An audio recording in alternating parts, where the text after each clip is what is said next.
Hello guys, welcome my new channel Mahakal Deewana Priyanka. নতুন আরেকটা video নিয়ে চলে এসেছি তোমাদের সামনে।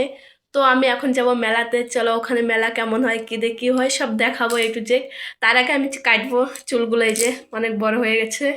চুলগুলো কাটবো, নেল পলিশ পরবো, রেডি হব, ঠিক আছে। তারপরে বাদ বাকি তোমাদের সব ওখানে যাব। কিভাবে কি মেলায় একটা গাছতলা আছে, গাছতলা ওখানে মেলা হয়, চলো দেখতে থাকো। হ্যালো গাইস, ফাইনালি আমি রেডি হয়ে গেছি, একটু পরেই বেরোবো। এখন দেখো রোদ, প্রচুর রোদ রয়েছে, এখনই বেরোবো একটু পরে পরে।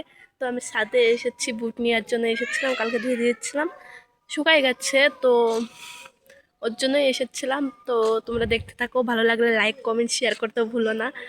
আর আমরা এখন একটু ছাদে যাচ্ছি, ভিডিও করবো। এই যে আমার ক্যামেরাম্যান, দেখো ওই যে নিয়ে আসবে এখন।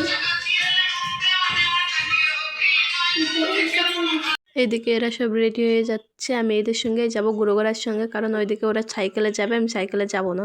ফাইনালি আমি রেডি। গাইস, আমার চুল কাটাটা কেমন হয়েছে বলো, লক্সগুলো কাটা কেমন হয়েছে, আমি নিজেও জানি না কেমন হয়েছে, তো ভালো হয়নি সেরকম একটা।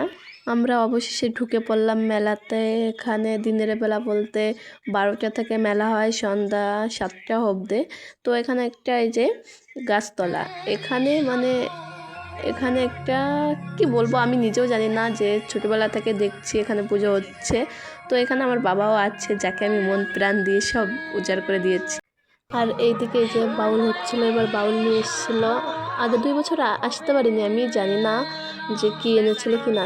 কিন্তু একটা সত্যি কথা তোমাদেরকে বলি, আমার বয়সটা কম হলেও আমার বাউল সং হেভি লাগে, মানে পুরো কলিজায় আঘাত করে এরকম একটা।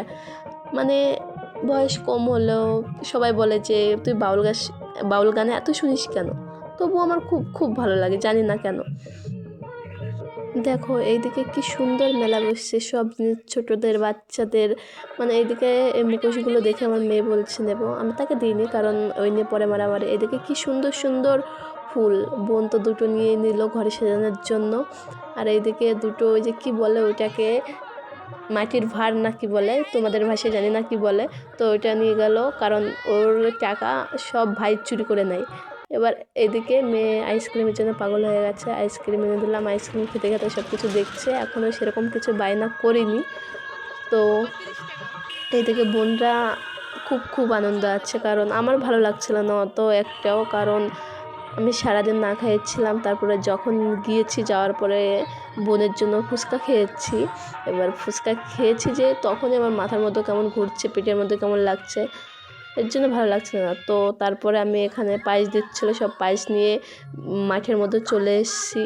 ওখানে এসে যেহেতু খাবো, এবার ওরা তারপরে যাবে ঘুরতে, আমি বসে বসে একা একা ফোন দেখবো। তো দেখো এখানে বসে পায়েস খাচ্ছি আমরা।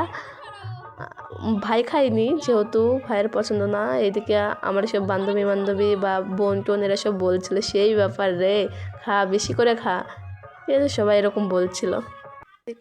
ওইদিকে ওরা পায়েস খেয়ে চলে গিয়েছে সবাই মেলা ঘুরতে, আমার আর ভালো লাগছিল না, ওর জন্য আমি একটু ভিডিও করছিলাম। এইদিকে সবাই ভিডিও করছে শস্য বাগানে যে, মানে শস্য বাগানে যে ভিডিও করার মজায়। আর এইদিকে মেয়ে মাঠের মতো বসে খুব মজা করে বাদাম খাচ্ছিল। আমার একটু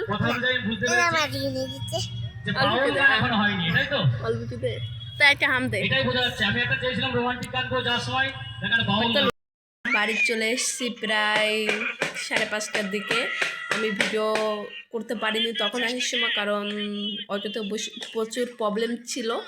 এখন এই যে বাড়িতে এসে শুয়ে রয়েছি, ভাইকে ফোন দিয়েছিল, ফোন দেখবো। এদিকে মেয়ে যে খেলা করছে ঘর নিয়ে, দেখো ঘর নিয়ে খেলা করছে। আর ওদিকে বোন বসে রয়েছে, ভিডিওর পরে দেখাচ্ছি। তো মেন কথা হলো যেটা বলবো তোমাদের, সেটা হলো মা রান্না করছে, ঠিক আছে। এবার একটু লেটে লেটে খাবো, যেহেতু কালকে সন্ন্যাস নেব, কালকে থেকে জীবনের নতুন অধ্যায় শুরু। এবার কালকে থেকে খাওয়া দাওয়া সেরকম কিছু হবে না, ফল টল এইসব হবে, বাদ বাকি তোমরা সবই দেখতে পারবে। এবার কালকে দ্বিতীয় ব্লকে আনবো না, এই ব্লকেই নেব, কারণ ব্লকটা না হলে ছোট হয়ে যাবে। তো এখন যাব, যাই মা রান্না করছে, দুধ গরম করছে, খাওয়া দাওয়া করবো, খাওয়া দাওয়া করে এসে ঘুমাবো। কালকে সকালে ভোরবেলা কথা হবে। এইদিকে 10টা বেজে গেছে, আমি রেডি হয়ে মন্দিরের উদ্দেশ্যে রওনা দিচ্ছি, যেহেতু সন্ন্যাস নেব। ঠিক আছে, তো আমি ওখানে যাব, সব কিছু নেব, তোমরা সাথে থাকো।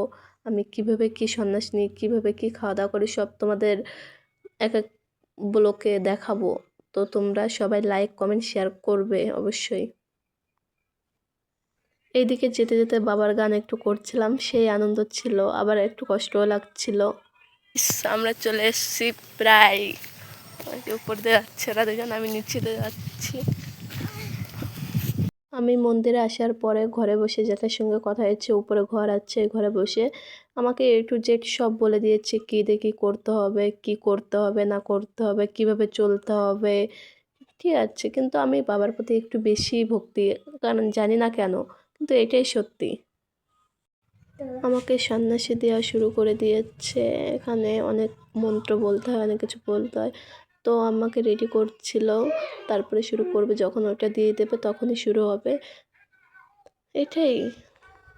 কিন্তু সবাই আমাকে পরে বলছিল যে তুই পারবি, কিন্তু আমি এটা জানি, আমার শরীরে জোর না থাকতে পারে, কিন্তু আমার মনের জোর অনেক বেশি, আর বাবার প্রতি ভক্তি এটা আমার প্রচুর।